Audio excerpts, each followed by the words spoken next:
CM ಅವ್ರನ್ನ ಎಲ್ಲರೂ ಭೇಟಿಯಾಗಿದ್ದೀರಿ, ಮೊದಲ ಬಾರಿ ಎರಡನೇ ಬಾರಿ ಶಾಸಕರಾದಂಥವ್ರು, ಏನು ವಿಶೇಷ? ಏನಿಲ್ಲ, ಎಲ್ಲ ಏನು ಇವತ್ತು ಯೂತ್ ಟೀಮ್ ಐತಿ, ಸುಮಾರು 20ರಿಂದ 25 ಜನ MLAಗಳು ಒಂದು ಅವಕಾಶ ನಮಗೆ ಕೊಡ್ಬೇಕಂತಂದು ಬೇಡಿಕೆ. ಯಾಕಂದರೆ ಎಲ್ಲ ಕೆಲಸ ಕಾರ್ಯಗಳು ಪ್ರತಿಯೊಂದು ಕೂಡ ಒಂದು ಟೀಮಾಗಿ ವರ್ಕ್ ಮಾಡೋಕತ್ತೆ.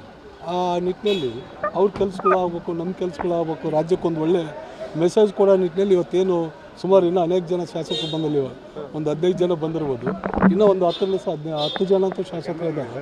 ಒಂದು 25 ಜನ ಪ್ರಾಮಾಣಿಕವಾಗಿ ನಮಗೆ ಸಚಿವ ಸ್ಥಾನ ಕೊಡ್ಬೇಕಂತಂದು ಅವ್ರೇನು ಹೇಳ್ತಿದ್ದಾರೆ. ನಿಜವಾಗ್ಲೂ ಭಾಳಷ್ಟು ಖುಷಿ ಆಗ್ತೈತೆ. ಯಾಕಂದರೆ ಇಷ್ಟು ಬಡತನಲ್ಲೂ ಸಹ ಕಷ್ಟಲೂ ಸಹ ರಾಜಕೀಯಕ್ಕೆ ಬಂದು 25 ಜನ MLAಗಳು ನಮ್ಮ ಪರವಾಗಿ ಹೇಳ್ತಾರೆ ಅಂದರೆ ಅದು ಏನು ನಾನು ಮಾಡಿದ ಪುಣ್ಯ, ತಂದೆ ತಾಯಿ ಪುಣ್ಯ, ನಮ್ಮ ಕ್ಷೇತ್ರದ ಜನಗಳು ಪುಣ್ಯ ಅಂತಂದು ಹೇಳ್ತೀನಿ. ಯಾಕಂದರೆ ಒಬ್ಬ MLA ಆಗೋದು ಅಷ್ಟು ಸುಲಭ ಅಲ್ಲ.